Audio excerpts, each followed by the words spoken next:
इस वीडियो को देखने के बाद आप सोचोगे कि इस दुनिया में कितनी घिनौनी चीज़ें होती है। तो आज शॉर्टली एक्सप्लेन करेंगे स्पाइडरहेड मूवी को, जो नेटफ्लिक्स में हाल ही में लॉन्च हुई है। मेडिकल साइंस की इस तरक्की के पीछे क्या राज है वो आपको इस मूवी से थोड़ा थोड़ा पता चल जाएगा। अगर आप 18+ हो तो इस वीडियो को आगे देखो। तो मूवी की स्टार्टिंग में हमें एक कैदी रे को दिखाया जाता है, जिस पर स्टीव और मार्क एक दवा जिसका नाम G46 है का परीक्षण करते हैं। दरअसल ये दवा आदमी को हंसाती है हर कंडीशन में, जी हाँ, और यह दवा रे को भी दी जाती है और इसका परीक्षण सफल रहता है। फिर हमें एक आइलैंड दिखाया जाता है जहां से एक दूसरे बंदे जेफ को टेस्ट के लिए एक दूसरी जगह ले जाया जाता है तथा उसका भी टेस्ट सफल रहता है। उसके साथ अलग अलग दवाओं का परीक्षण किया जाता है और उसको देखा जाता है कि एनवायरनमेंट में वो कैसे वर्क करती है, और यह परीक्षण भी सफल रहता है। फिर वो वापस आ जाते हैं जहां जेफ लिजी के पास जाता है, जो कि एक वॉलंटियर ही है जेफ जैसे। वो किचन में काम करती है। दरअसल ये सभी कैदी हैं, लेकिन इन्हें खुला रखा जाता है अपनी मर्जी से और बदले में इनमें टेस्ट किए जाते हैं, और ये कैदी जेल से लाए गए थे। रात को जेफ अपने पास्ट के बारे में सोचता है, जिसमें वो रात को पार्टी कर रहे होते हैं, लेकिन हाई डोज की वजह से उनकी गाड़ी का एक्सीडेंट हो जाता है। वो तो बच जाता है, लेकिन उसके साथ आपको आगे पता चलेगा। फिर नेक्स्ट डे स्टीव और मार्क फिर से जेफ को टेस्ट के लिए बुलाते हैं, और इस बार एक लड़की भी आती है जिसका नाम हैदर है। स्टीव और मार्क हर बार उन पेशेंट से इजाज़त लेते हैं कि क्या वो टेस्ट कर सकते हैं, और हाँ कहने पर ही वो आगे टेस्ट करते हैं। इस बात को ध्यान रखना, ये इंपॉर्टेंट लाइन है। फिर उन दोनों को N40 ड्रग दी जाती है, जिसकी वजह से वो सिडक्टिव हो जाते हैं और काफ़ी जोश के साथ सेक्स करते हैं, और ये ट्रायल भी सफल रहता है। इवन हैदर उसको लाइक भी नहीं करती थी, लेकिन इस ड्रग की वजह से वो उसके साथ काफ़ी इंटीमेट हो जाती है। मतलब लव को भी क्रिएट किया जा सकता है। नेक्स्ट टेस्ट में जेफ के साथ फिर से N40 को टेस्ट किया जाता है, लेकिन इस बार एक गंदी औरत उसके साथ होती है, और इस बार जेफ अपना पूरा जोश दिखा देता है, क्योंकि इस बार दवाई की मात्रा डबल थी। अगर आपको भी ये दवा चाहिए तो कमेंट करो। अरे मजाक कर रहा हूँ भाई। फिर रात को मार्क जेफ के पीछे टैबलेट्स डालता है, पीछे मतलब एक मशीन में जो उसकी पीठ पर लगी हुई है, जो सभी कैदियों के पीछे लगी हुई है। अगले टेस्ट में स्टीव और मार्क जेफ को अपने पास ही बुला लेते हैं, और सामने रूम में वो दोनों औरतें होती है जो पिछला टेस्ट दे चुकी है। स्टीव जेफ से कहता है कि इन दोनों में से पीडाप्रोफेन किसे देनी चाहिए, जो कि सबसे खतरनाक ड्रग था। जेफ घबरा जाता है क्योंकि वो पहले ही यह ले चुका था।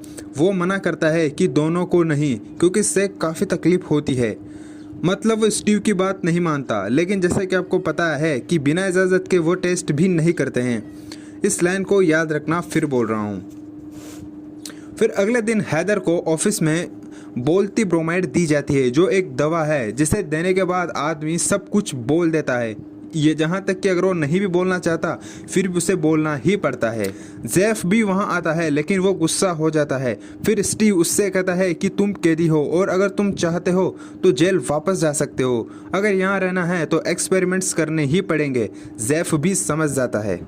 फिर मार्क स्टीव को भी दवाएं देता है। दरअसल स्टीव खुद पर कुछ दवाएं टेस्ट करता है, तभी वहाँ जेफ भी आ जाता है। फिर वो तीनों वहाँ होते हैं और सामने हैदर होती है। जेफ फिर से मना करता है कि हैदर पर पीडाप्रोफेन नहीं यूज़ करी जानी चाहिए, क्योंकि उससे काफ़ी तकलीफ होती है, लेकिन स्टीव नहीं मानता और उसे पीडाप्रोफेन दे देते हैं, और इसके साथ ही जेफ को भी बोलती ब्रोमाइड दे दी जाती है। फाइनली फिर वो हाँ बोल देता है।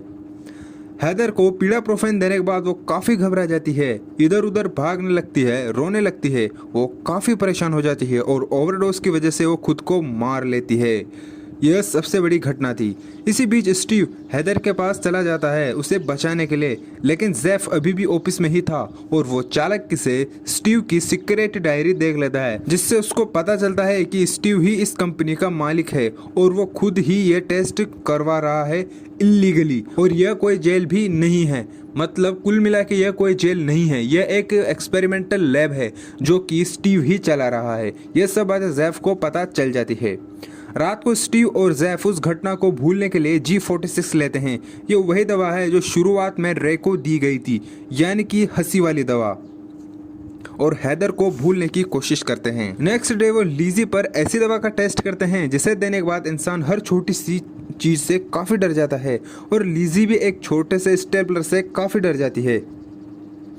रात को लिज़ी और जेफ बातें कर रहे होते हैं, तभी जेफ उसे बताता है कि उस दिन जब वो कार में थे तब वो तो बच गया था, लेकिन उसकी दोस्त और उसकी गर्लफ्रेंड वही मर गए थे उसकी वजह से, क्योंकि ज़्यादा नशे की वजह से उनका एक्सीडेंट हो गया था और गाड़ी चला रहा था जेफ।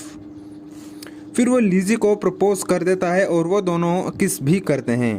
नेक्स्ट डे ऑफिस में जेफ भी होता है। स्टीव कहता है कि हम लास्ट बार पीडाप्रोफेन का टेस्ट लिज़ी पर करेंगे, लेकिन जेफ काफ़ी ऑफेंड हो जाता है और चला जाता है।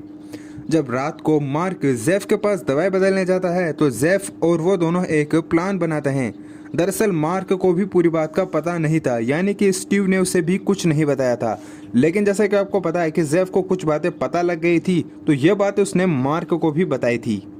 नेक्स्ट डे जेफ और स्टीव लिज़ी पर टेस्ट करने वाले थे, लेकिन मार्क नहीं आया था क्योंकि उसने बीमारी का बहाना बना लिया था। स्टीव जेफ को दवाई का रिमोट दे देता है और कहता है कि लिज़ी को दवाई दो, लेकिन वो ऐसा नहीं करता। इसके बाद काफ़ी तगड़ा सस्पेंस है जो पूरी मूवी को घुमा देगा। आपको लगेगा कि पिछले सारे टेस्ट तो नमूने थे, असली मकसद तो कुछ और ही था स्टीव का। तो इसके लिए आपको मूवी देखनी पड़ेगी। अगर आपको मूवी देखनी है तो कमेंट करो और टेलीग्राम चैनल से जुड़ जाओ, आपको लिंक मिल जाएगा। और अगर आप हॉरर मूवी देखने के शौकीन हो तो link is in description. Do subscribe for more videos. अगर आपको ये वीडियो पसंद है तो प्लीज़ कमेंट करो यार।